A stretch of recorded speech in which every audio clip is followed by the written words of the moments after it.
복된 주님의 날, 오늘 주시는 말씀은 누가복음 7장 31절에서 35절입니다. 우리 한 절씩 읽고 35절은 다 함께 읽겠습니다. 또 이르시되 이 세대의 사람을 무엇으로 비유할까? 무엇과 같은가?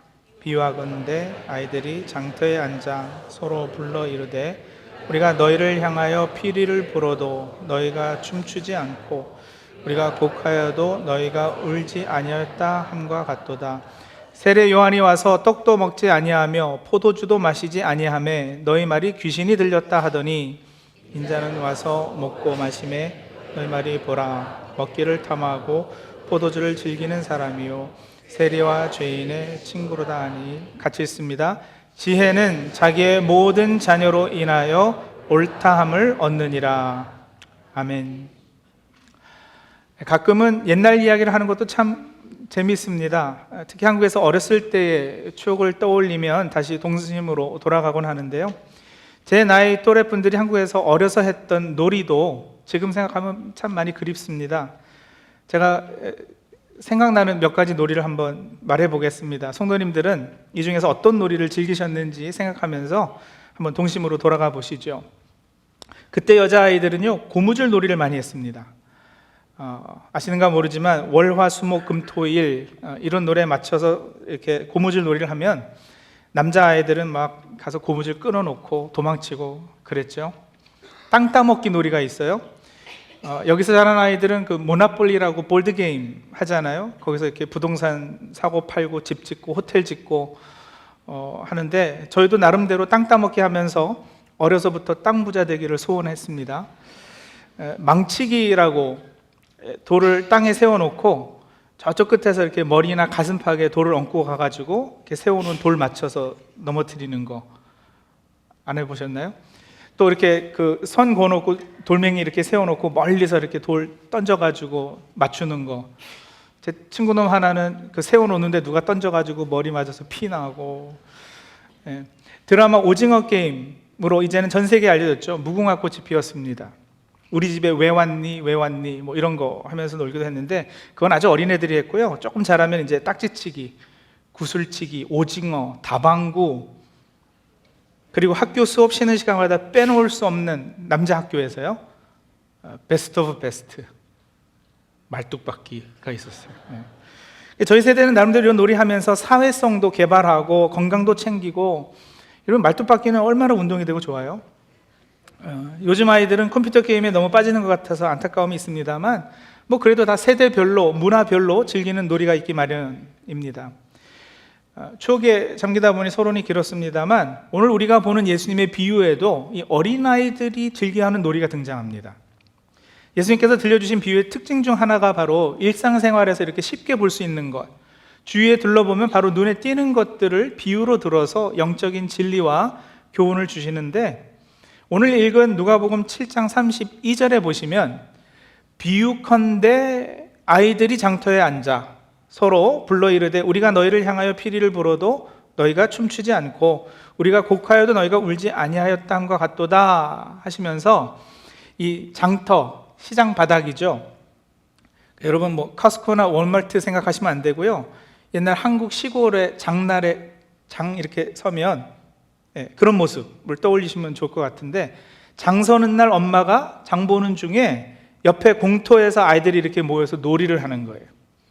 근데 예수님 당시 아이들이 무슨 놀이를 하고 놀았느냐면 결혼식 놀이, 장례식 놀이를 한 겁니다. 결혼식 놀이를 할 때는 아이들이 이렇게 두 편으로 갈라서 한 편에서는 아이들이 피리를 부른 거예요. 그러니까 우리말로 하자면 풍악을 올리는 거죠.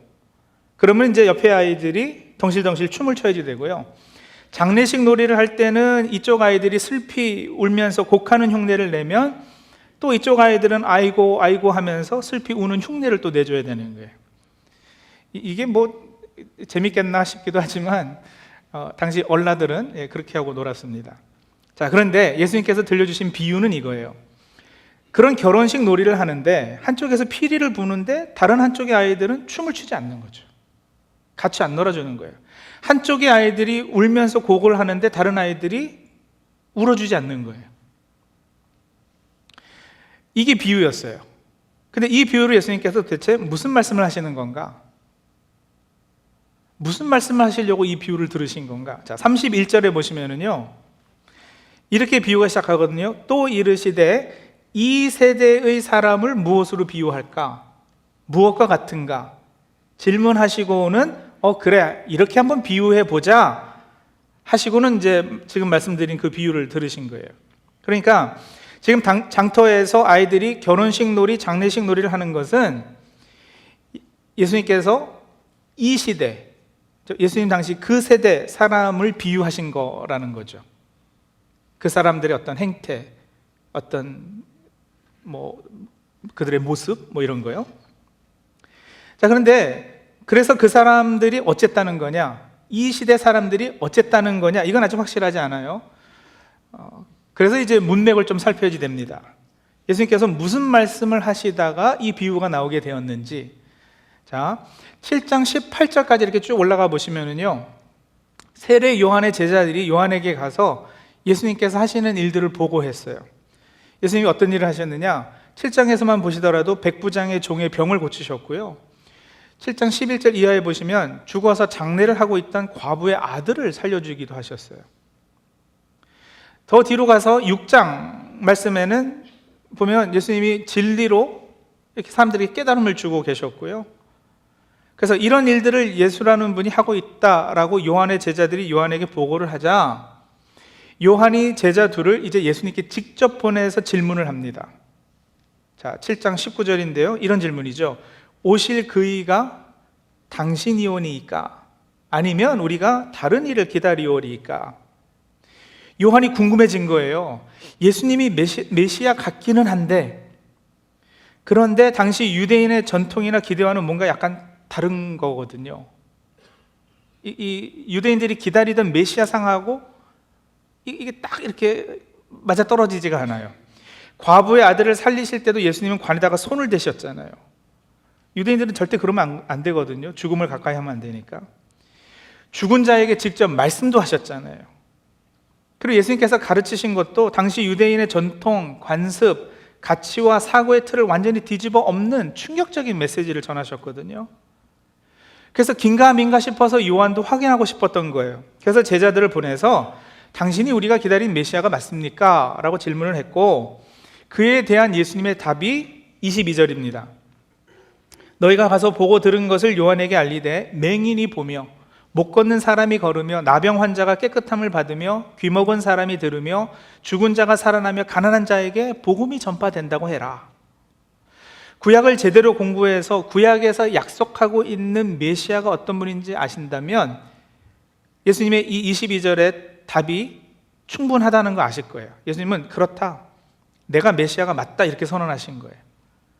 요한은 알아들었을 거고요. 근데 안타깝게도 예수님의 이 답, 맹인이 보고 못 걷는 사람이 걷고 나병 환자가 깨끗하게 되고 귀먹은 사람이 듣고 죽은 자가 살아나고 가난한 자들에게 좋은 소식이 들리고 하는, 이거는 당시 정통 유대인들이 기다리던 메시아의 모습이 아니거든요. 구약을 잘못 읽고 있었어요. 당시 그 사람들은요, 이렇게 가난과 죄와 질병과 이런 데서 해방되는, 죄와 사망의 노예됨에서 해방되고 자유를 허락하는 메시아보다는, 우리 지난주에도 보았죠, 로마 정권에서 나라를 독립시켜주는 정치적 메시아를 기대한 거예요. 또 재정적인 빵 문제를 해결해주는 경제적 메시아를 기대했어요. 예수님이요, 나는 그런 메시아가 아니다. 나는 죄인들을 위해 죽으러 왔다. 나는 그렇게 이 세대가, 지금 이 세상이 기대하는 그런 메시아가 아니다. 그 말씀을 하시고는 23절에 보시면 누구든지 나로 말미암아 실족하지 않아야 하는 자가 복이 있다 이러셨는데, 나에 대해서 지금 이 세대가 가지는 기대가 어긋나기 때문에 너희가 실족하지 않으면 좋겠다. 그렇게 실족하지 않는 자가 복 받는다, 이 말씀을 하신 거예요. 자, 그리고는요 24절부터는 예수님께서 무리에게 세례 요한에 관해서 또 말씀을 해주세요. 세례 요한이 어떤 사람인가 얘기해 주시는데 24절 25절 봅니다. 요한이 보낸 자가 떠난 후에 예수께서 무리에게 요한에 대하여 말씀하시되 너희가 무엇을 보려고 광야에 나갔더냐? 바람에 흔들리는 갈대냐? 그러면 너희가 무엇을 보려고 나갔더냐? 부드러운 옷 입은 사람이냐? 보라, 화려한 옷을 입고 사치하게 지내는 자는 왕궁에 있느니라. 이게 무슨 말이에요? 우리가 요한에 대해서 뭘 알 수 있어요? 이 말씀에서 요한은 광야에 살았잖아요, 그죠? 그래서 요한을 보러 너희가 광야로 나갔지 않았느냐? 요한이 부드러운 옷 입고 화려한 옷 입고 사치하게 옷 입고 살았느냐? 아니다. 그런 사람은 왕궁에 나 있지. 요한은 그것과는 전혀 반대되는 삶을 살았다. 이 말씀하시는 거예요. 그러니까 세례 요한도 예수님도 마찬가지로 여러분 그 시대의 관습, 그 세대 사람들이 따르던 어떤 가치, 문화, 이것과는 반대되는 삶을 살고 있었던 거예요. 요한이 그렇기 때문에 어떤 구약의 선지자보다도 훌륭한 사람이다. 메시아 길을 준비하는 자로서 그는 여자가 낳은 자 중에 가장 큰 자다. 이렇게까지도 말씀하세요. 그리고요, 이어지는 29절, 30절 보면 백성들과 세리들은요, 그런 요한의 세례를 받고 그를 따릅니다. 반면에 바리새인과 율법 교사들은 요한의 세례를 받지 않아요.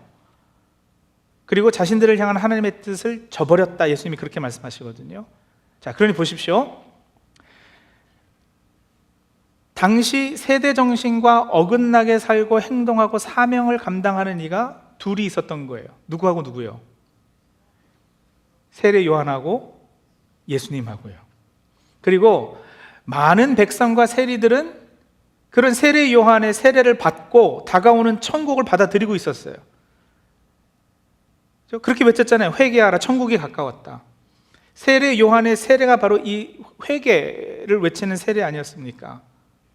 그런데 바리새인과 율법 교사들은 요한의 세례를 거부하고 이 지금 도래하고 있는 하나님의 나라 천국을 거부했단 말이에요. 다시 정리해 드릴게요. 한쪽에는 예수님과 세례 요한이 있고요, 이들은 천국, 하나님의 나라를 지금 이 땅으로 끌어내리고 있는 중이에요. 다른 한쪽에는 바리새인과 율법 교사들이 있어요. 이들은 그 나라를 거부하고 여전히 지금 이 땅의 나라, 당시 만연한 그 세대 정신으로 여전히 살아가고 있어요. 자, 거기까지가 지금 이 7장의 흐름이에요. 이게 배경이고요. 그리고 이제 31절에 예수님께서 이 세대의 사람을 무엇으로 비유할까 하시고는 이제 이 비유가 나온 거예요. 이 세대의 사람을 무엇으로 비유할까 하실 때 이 세대, 영어로 보면 this age라고 되어 있어요. 이 세대 사람들은요, 여러분, 다가오는 저 세대, 그죠? 하나님 나라, 거기에 속하지 못한 사람들인 거예요. 누구요? 바리새인과 율법 교사들이요. 예수님과 세례가 한쪽 있고 바리새인과 율법 교사가 한쪽 있고, 두 쪽, 이 두 그룹의 사람들이 오늘 비유에 등장하는 장터에 앉아서 결혼식 놀이, 장례식 놀이를 하는 아이에 비유되고 있는 중입니다. 자, 그러면 여러분 궁금한 게 하나는, 이 비유에서 그러면 피리를 부는 쪽은 누구고 그것에 맞춰서 춤춰야 하는 쪽은 누구냐는 거죠. 그죠? 곡하는 쪽이 누구고 함께 우는 흉내 내어줘야 되는 쪽이 누구냐? 안타깝게도 그것 가리기가 참 어려워요. 그것 가리기가 쉽지 않아요. 주로 이렇게 이해해왔어요. 예수님이 피리 부시는 분이고 바리새인들이 그것에 맞춰 춤을 춰야 하는데 그렇게 안 하고 있기에 꾸짖는 것으로 우리가 읽었어요. 세례 요한이 곡을 하는데 바리새인들은 울지 않는 거예요, 함께. 그렇게 읽었어요. 34절에 보시면은요, 인자는 와서 먹고 마시매, 먹고 마시는 건 주로 언제 해요? 잔치 때 하잖아요. 그래서 결혼식 잔치할 때 하는 것처럼 예수님은 먹고 마시고 세리와 친구들을 친구 삼으셔서 먹는 것을 탐하는 자라는 비난까지 당하셨는데, 그렇기 때문에 예수님은 결혼식 놀이를 하는 분으로 이렇게 묘사가 되고요. 반면에 33절에 보시면 세례 요한은 와서 떡도 먹지 않고 포도주도 마시지 않았어요. 그래서 귀신 들렸다고 비난당했는데, 떡도 먹지 않고 포도주를 마시지 않는, 다시 말하면 장례식 놀이를 하는 사람으로 세례 요한은 비유됐다라는 거죠.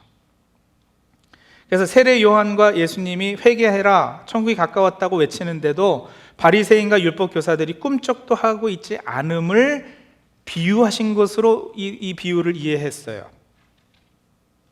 그렇게 이해하는 것도 매우 가능합니다. 틀리지 않아요. 근데 여러분, 이 입장을 완전히 돌려놓고 이해하는 것도 충분히 가능한 해석이거든요.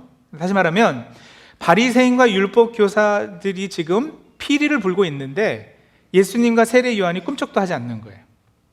바리새인과 율법 교사가 지금 곡을 하는데 예수님과 세례 요한이 함께 울어주지 않는 거예요. 33절 34절 보세요. 바리새인과 율법 교사들이 예수님과 세례 요한에 대해 지금 불평하고 볼멘 소리를 하고 있잖아요.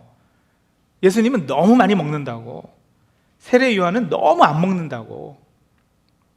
그래서 하나는 먹기를 탐하는 자라고, 또 하나는 귀신 들린 자라고 그러고 있단 말이에요.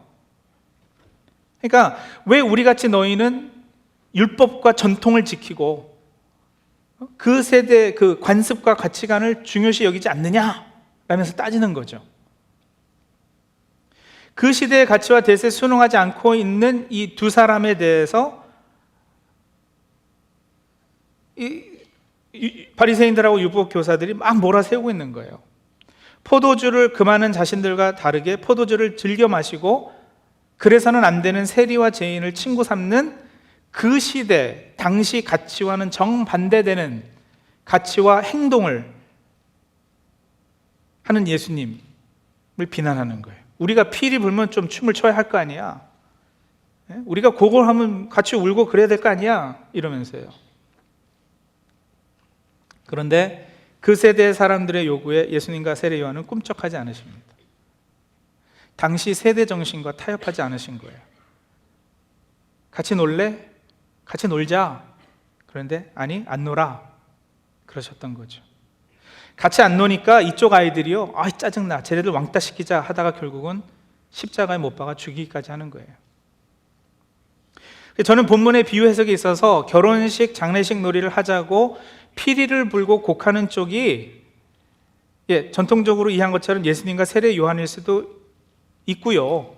그럴 수도 있지만 그것도 틀리지 않지만은 그러나 문맥상 그리고 그 흐름에 따라 이 비유에서 피리를 불고 곡하는 쪽은 바리새인과 율법 교사로 보는 것이 더 맞다고 생각합니다.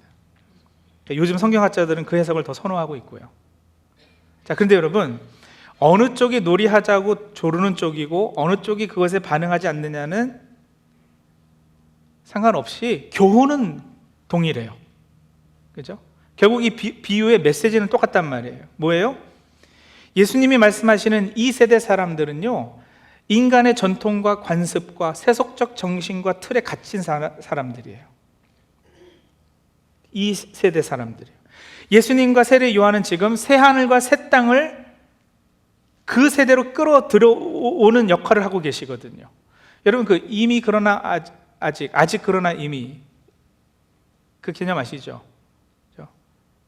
이미 그러나 아직, already but not yet. 많이 들어보셨잖아요. 예수 그리스도의 오심으로 천국은 이미 이 땅에 임하고 있다고요. 이 세대 저 세대가 침투해 들어오고 있는 중이거든요. 그래서 많은 백성과 세리들은 회개해서 지금 이 세대에서 저 세대로 옮겨가고 있어요. 옛 세대에서 새 세대로요. 그러나 강팍한 바리새인과 율법 교사들은 자신들이 계속 가지고 있었던 그 기준과 가치, 그걸 저버리지 못하고 되려 예수님과 세례 요한이 우리와 같이 놀지 않는다고, 우리 편에 섞이지 않는다고 불평하고 비난하고 있다는 거예요. 예수님과 세례 요한은 그들의 요구를 들어 그 세대와 동화될 수 없으셨습니다. 세상과 타협할 수 없으셨던 거예요. 성도님들, 누가 피리를 부는 쪽이고 누가 춤을 안 추는 쪽이냐를 떠나서 메시지는 확실합니다. 뭐죠? 예수 그리스도의 제자된 우리, 주님의 몸된 교회와 성도들은 지금 이 세대의 요구에 반응해서는 안 됩니다. 이 세대와 시대 정신의 요구에 우리는 그저 묵묵히 우리 갈 길을 가야 할 것입니다. 이 시대의 가치관, 이 세대의 기준을 과감하게 거절하고 돌아설 수 있어야 합니다. 그럴 수 있는 것을 35절에는 뭐라고 그러는 줄 아세요? 그걸 지혜라 이렇게 불렀어요. 35절 다시 볼까요? 지혜는 자기의 모든 자녀로 인하여 옳다함을 얻느니라. 세상 유혹을 물리치는 그 힘, 그게 바로 지혜. 세상 가치와 요구에 꿈쩍하지 않는 성도들의 신앙과 삶, 이걸 지혜라는 단어로 표현하고 있죠. 그 지혜가 있다면 어떻게 된다고요? 옳다함을 얻을 것이다라는 거예요. 옳다함을. 하나님께서 너희가 맞다, 너희가 옳았다 인정해 주실 거라는 거예요. 자, 세상의 기준과는 거꾸로 된 다른 기준을 가지고 사시는 우리 성도님들이 다 되시기 바랍니다. 세상 가치에 동조하지 않으면 바보 소리도 듣고요, 때로는 왕따를 당할 수도 있어요. 세상 기준으로 볼 때는 쟤네들 좀 맛이 갔나 봐, 뭔가 좀 모자라 보여, 그러기도 하고요. 우리의 이 착한 행실 때문에 저들이 오히려 찔려서 괜히 우리를 욕하고 핍박하고 그럴 수도 있어요. 근데 여러분, 그런 사람들에게 예수님께서 약속해 주신 것이 있잖아요. 뭐요? 그러면 너에게 복이 있다, 이렇게 하셨다고요. 그렇죠? 복이 있다. 산상수훈의 팔복이 바로 그 내용이었잖아요. 거꾸로 살아라, 그런 자에게 복이 있다. 여러분, 기독교 상징 그 물고기 익투스 아시죠? 익투스는 헬라어로 fish라는 말인데, 이게 그 예수 그리스도 하나님의 아들 구세주, 요거의 약자예요. 앞글자 따서 익투스가 되기 때문에 fish가 기독교의 상징이 됐는데, 그거 이렇게 차에 달고 다니시는 분들 꽤 계시잖아요. 옛날엔 더 많은데 요즘은 조금 뜸한 것 같아요. 근데 여러분, 그걸 차에 달고 다니실 때 그걸 그 물고기 머리가 왼쪽을 향해 있게끔 달아야 되는 건 아세요? 그거 오른쪽으로 다르면은요, 완전히 메시지가 반대되는 거예요. 그게 무슨 메시지냐면, 세상이 다 오른쪽으로 갈 때 우리는 그것을 거스르는 사람들이다라는 메시지거든요. 그래서 물고기 머리가 왼쪽을 향해 있어야지 돼요. 그동안 잘못하셨으면 이제 뒤집어 엎으시기 바랍니다. 그렇게 꿋꿋하게 뭐예요? 말씀에 순종해서 세상 정신을 거슬러 살라. 그러면 하나님께서 옳다고 해주실 거다. 그리스도인은 세상 모두가 예라고 말해도 예수께서 아니라 하시기 때문에 아니라 말할 수 있는 용기와 믿음이 있는 사람들인 거예요. 세상 사람들이 다 흥청망청 어지러운 삶을 살 때 그것을 거스르는 삶을 사는, 세상 사람들이 다 자기 자신만을 위해 살 때 우리는 이웃을 생각하는 삶을 사는 사람들, 세상 사람들이 부패해서 뇌물 주고받고 부정직하게 살 때 손해보더라도 그것을 거슬러서 하나님 앞에서 정직한 사람이 되는 것. 영이 살아있는 사람들은 세상이 흘러가는 대로 그대로 따라서 흘러다니지 않습니다. 마치 연어가 태어난 곳을 향해 돌아올 때 그 힘센 물결을 거슬러 올라가듯, 믿는 사람들은 세상의 물결을 거꾸로 헤엄쳐 올라가는 겁니다. 여러분들 많이 다 들어보시고 아시겠지만, 한국에 그 거창고등학교라고 있어요. 경남 거창에 있는 미션스쿨인데, 거기에 그 교장 선생님이셨다는 분이 거창고 직업선택 10계명이라는 글을 쓰셨다고 그래요. 거창고 직업선택 10계명. 그 10가지 제가 읽어드릴게요. 1. 월급이 적은 쪽을 택하라. 2. 내가 원하는 곳이 아니라 나를 필요로 하는 곳을 택하라. 3. 승진의 기회가 거의 없는 곳을 택하라. 4. 모든 조건이 갖추어진 곳은 피하고 처음부터 시작해야 하는 황무지를 택하라. 5. 앞을 다투어 모여드는 곳을 절대 가지 마라. 6. 장래성이 없다고 생각되는 곳으로 가라. 여러분, 자녀들에게 이 얘기 해주실 수 있으시겠어요? 솔직하게? 7. 사회적 존경을 바랄 수 없는 곳으로 가라. 8. 한가운데가 아니라 가장자리로 가라. 9. 부모나 아내가 결사 반대하는 곳이면 틀림없다. 의심치 말고 가라. 10. 왕관이 아니라 단두대가 기다리고 있는 곳으로 가라. 물론 문자적으로 읽을 것이 아니라 그 정신을 배우자는 거겠죠. 근데 여러분, 이렇게 자녀에게 얘기해 줄 수 있는 크리스천 부모 거의 없을걸요. 근데 이거 반대가 다 세상 정신이거든요. 그 세상 정신에 거슬러서 삶을 사는 것이 쉽겠나? 아니요. 쉽지 않을 거예요. 이거와 반대된 생각이 얼마나 교회에도 만연하면요, 여러분, 저는 늘 궁금한 게 그거였어요. 목회 좀 잘했다는 목사님이 한번 목회지를 옮길 때 항상 더 큰 교회로 가는 거예요. 그럴 수 있어요. 하나님이 부르시면 그럴 수 있어요. 근데 하나님이 반대로 부르시는 경우는 한 번도 못 보는 거예요, 제가. 그래서 그런 경우가 좀 있으면 좋겠다, 이런 생각도 좀 들고요. 교회에서도 좋은 대학 나오고 좋은 직장 가진 분이 제일 믿음 좋은 분으로 인식되는 이런 문화도 좀 벗어나면 좋겠고요. 여러분, 거창고에서 이렇게 거꾸로 정신을 가리키니까 오히려 세상에 영향을 줄 수 있는 자리에 하나님께서 이들을 세우셨다 그래요. 졸업생들이 좋은 대학 진학률이 높고 사회에 영향력 있는 자리에 많이 가게 됐다고. 그래서 다시 또 결과론적인 논쟁을 가져왔어요. 다 가기 원하는 학교가 거창고가 됐고요. 그러니까 이거 악순환인 거예요. 이런 한때 유행했던 소위 고지론, 미답지론, 이거 아시나요? 김동호 목사님이라는 분이 고지론을 주장하셨어요. 고지론은 뭐냐면 사회의 고지들, 높은 자리를 다 차지해야지 된다. 검사, 판사, 의사, 변호사, 높은 자리, 정치가, 대통령, 기독교인이 그 자리에 올라가서 선한 영향을 끼쳐야지. 그래가지고 청년들이 막 그 메시지 불타가지고 공부 열심히 하고 직장 좋은 데 들어가려고 하고 그랬어요. 그것도 좋아요. 그것도 일리가 있어요. 근데 하도 그러니까 그 부작용도 많이 생겼거든요. 애들이 교회는 안 오고 공부만 하는 거예요. 수련회 안 가겠다는 거예요. 공부해야지 되기 때문에. 부모님들이 아이들 고등학교 이럴 때는 아예 교회를 안 보내요. 애들 공부해야 된다. 좋은 대학 가야 된다. 고지론 때문에. 그래서 미답지론이 나오기 시작했어요. 미답지론은 뭐냐면은 미답지, 아무도 안 가본 길, 그렇죠? 답지하지 않은 곳, 미답지, 낮은 곳, 천한 곳, 그곳으로 향하는 것이 기독교인이 참된 가야지 될 길이다. 가지고 이 두 사상이 막 서로 따지고 논쟁하고 이랬는데 둘 다 일리가 있고 둘 다 사실은 성경적인 부분이 있지만 정신 자체는 여러분 미답지론이 더 옳지 않을까요?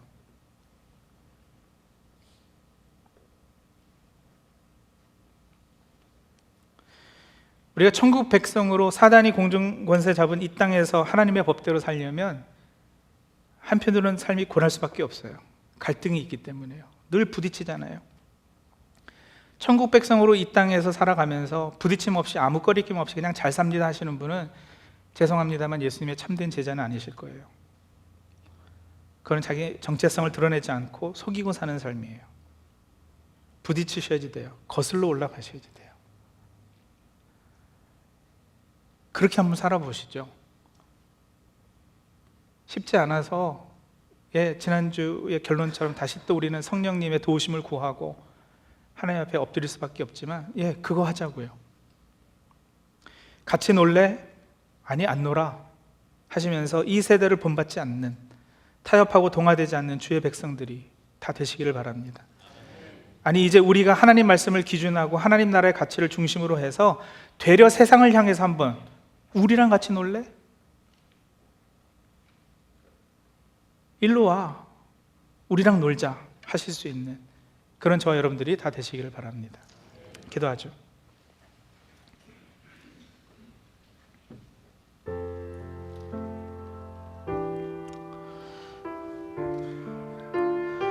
성도들, 우리가 예수 믿고 교회 나오고 신앙생활 한다고 하는데 나를 사로잡고 있는, 내 삶의 중심이 되고 있는 정신은 어느 정신이에요? 이 세대가 강요하고 주입시키는 어떤 그런 시대 정신이에요? 아니면 도래하고 있는 하나님 나라 기준과 가치와 정신이세요? 거창고 직업선택 10계명 자녀들한테 그렇게 얘기해 줄 수 있으시겠어요? 진심으로? 장래성이 없다는 그런 곳으로 가라? 승진의 기회가 없는 곳으로 가라? 한가운데가 아니라 가장자리로 가라? 고지가 아니라 미답지로 가라? 왕관이 아니라 단두대가 기다리는 곳으로 가라? 그거 자녀에게 권할 수 있는 부모가 누가 있겠어요? 근데 그만큼 우리가 이 시대 정신에 갇혀서 사로잡혀서 살고 있다는 거예요. 일단 그렇다는 거 깨달아야 되고요. 그거 깨달았으면 성령님의 도우심을 구하면서 하나님, 이제 시대 정신과 거슬르는 삶 살 수 있도록 도와주옵소서. 세상이 같이 놀래 할 때 아니, 안 놀아 단호하게 이야기하는 사람들 되게 해주옵소서. 오히려 이미 도래한 하나님의 나라로 저 사람들도 옮겨올 수 있도록 하나님의 선하심과 매력, 그걸 드러내 보이는 천국의 어떠함을 보여주는 그런 주의 백성들로 설 수 있도록 도와주옵소서. 그렇게 기도하며 나가도록 하죠. 우리 잠시 기도하겠습니다.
하나님, 세상과 타협하는 사람들 되지 않게 도와주옵소서. 세상의 기준과 가치를 거슬러 거꾸로 헤엄쳐 올라가 하나님의 나라의 법대로 삶을 살아내는 저희들 다 되게 도와주시옵소서. 하나님이 안 계신다고, 하나님이 어디 있냐고 따지고 묻는 그런 세대에 하나님만이 나의 생명이라, 나의 반석이라, 나의 복이라 고백하며 살아가는 저희들 되게 도와주옵소서. 세상이 다 자기 자신만을 위해 살 때 우리는 어렵고 힘들고 연약한 자들을 생각하며 그들을 위하는 삶을 살 수 있도록 도와주시옵소서. 그렇게 우리 예수 그리스도께서 하늘 보좌 버리시고 천하고 천한 육신의 몸을 입고 이 땅에 내려와 십자가에 달리신 것처럼 우리도 낮은 곳, 천한 곳, 또 우리 자신을 내려놓는 그 자리까지 나아갈 수 있도록 성령님 도와주시옵소서. 예수님의 이름으로 기도합니다.